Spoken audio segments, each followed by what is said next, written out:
Hello guys, আজকে এসেছি আমি আম মাখা নিয়ে। আর দেখো, আমের সিজনে কিন্তু পাকা আম উঠে গেল, কিন্তু কাঁচা আম মাখা কিন্তু আমি তোমাদের সাথে শেয়ার করতে পারিনি। আজকে শেয়ার করে দিলাম। প্রথমে কিন্তু আমটাকে ভালো করে কুচি কুচি করে কেটে নিলাম। তারপরে শুকনো লঙ্কাগুলো পুড়িয়ে নিলাম। আমার এই শুকনো লঙ্কা পোড়ানোর গন্ধটা না দারুণ লাগে। তারপরে কিন্তু নিয়ে নিলাম নুন। নুনের সাথে কিন্তু লঙ্কাগুলো চটকে চটকে মেখে নিলাম।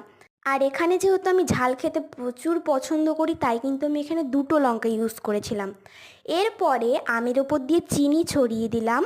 এরপরে দিলাম কাসুন্দি। আর এই কাসুন্দিটা কিন্তু আমি বাড়িতে বানিয়েছি, এটা হচ্ছে আম কাসুন্দি। এরপরে ভালো মতো নুন ছিটিয়ে চটকে চটকে মেখে বানিয়ে ফেললাম টক ঝাল মিষ্টি আম মাখা। কার কার এই আম মাখা দেখে জিভে জল আসছে জানাতে কিন্তু একদম ভুলবেন না। এটা খেতে দারুণ হয়েছিল। আর কার কার এমন টক জিনিস খেতে ভাল লাগে আমি কিন্তু একদম জানাতে ভুলবে না। এই অবধি থাক, টাটা।